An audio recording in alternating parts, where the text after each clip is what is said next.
موجود ہے۔ اور اللہ نے فرمایا ان کنتم تؤمنون باللہ والیوم الآخر، اگر تم اللہ پر ایمان لاتے ہو یوم آخرت پر، تو تمہارا کام یہ ہے کہ تم نے قرآن اور حدیث سے رہنمائی لینی ہے۔ ذالک خیر واحسن تاویلا، اس سے بڑی خیر ہی کوئی نہیں، اس سے اچھی کوئی بات ہی نہیں ہے۔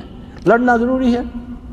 یقین جانے میں ایک واقعہ آپ کو سناتا ہوں، کچھ لوگوں نے اسپیشل مجھ سے ٹائم لیا، اس میں کوئی افیسر لوگ تھے، کوئی سرمایہ دار بھی تھے، تو ایسے ہی ہماری کہ ایک موضوع پر بحث چل گئی، اس پر سورہ فاتحہ پر۔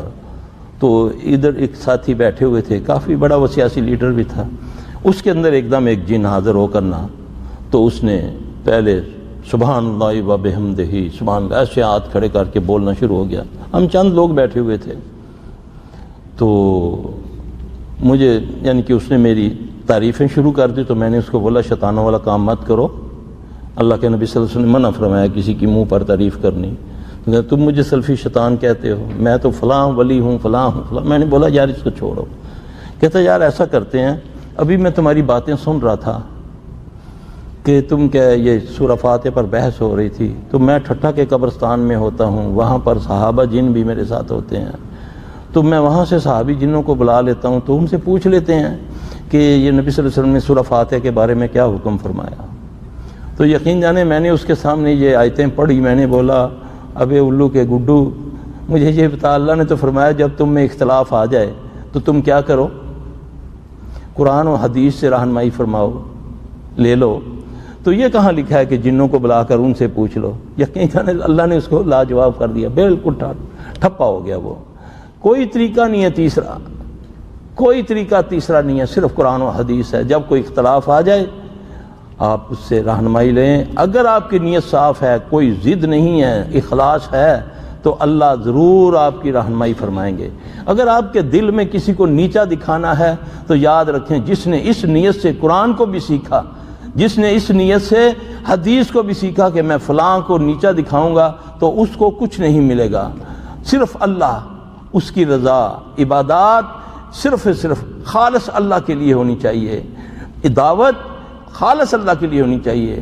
ایک بھائی کام کر رہا ہے، میں اس کی اصلاح نہیں کر سکتا، چلو جو کر رہا ہے اس کو کرنے دوں، اگر میرے میں طاقت ہے تو اچھے انداز سے اس کی اصلاح کر دوں، نہ کہ میں اس کی ٹانگیں کھینچوں۔ واللہ میں اپنے سارے کیے کے اوپر پانی پھیر دیتا ہوں۔ یہ بغض، یہ حسد، یہ جھوٹ، یہ غیبت، یہ اتنے بڑے گناہ ہیں کہ تمہارے سارے اعمال ضائع ہو جاتے ہیں۔ لیکن امت کو کس پہ لگا دیا؟ اس پر کام ہی نہیں ہوا، کسی گروہ نے اس پہ کام نہیں کیا۔ نہ خیانت پہ کام ہو رہا ہے، نہ جھوٹ پہ کام ہو رہا ہے، نہ غیبت پہ کام ہو رہا ہے۔ کام ہو رہا ہے تو تم صحیح نہیں ہو، میں صحیح ہوں، وہ گروہ جو ہے وہ جہنمی ہے، میں جنتی ہوں۔ شیطان نے بولا لگے رہو، دیتے رہو فتوے، دبا کے جو مرضی کرتے رہو، مال اس کا بھی کھاؤ، باپ کا بھی کھاؤ، داؤ لگے تو بہن کا بھی کھا لو، جس کا ہاتھ میں آتا ہے کھاتے جاؤ، حق نہ دو کسی کو، بس میں یہ ہوں اس لیے میں بخشا جاؤں گا، کیونکہ میں شرک تو نہیں نہ کرتا۔ یہ شیطان نے ہمارے دلوں میں یہ ڈال دی بات، اور اس سے اعمال کے اندر میں اور آپ اللہ نہ کرے ایسی جگہ پر پہنچ گئے ہیں کہ اگر اس کا فضل نہ ہو، اگر ہم نے اپنی اصلاح نہ کی، تو یقین جانے شیطان ہمیں قسم اس نے اٹھائی تھی کہ اللہ تیری ربوبیت کی قسم ہے، مجھے تو اس سے بہت ڈر لگتا ہے، مگر میں تیرے بندوں کو جو اللہ کے بندے ہوتے ہیں، جو دعویٰ یہ کرتے ہیں کہ ہم نماز روزہ کرنے والے ہیں، تیرے بندوں کو میں اپنے ساتھ دوزخ میں لے جاؤں گا۔ دعوني أنادي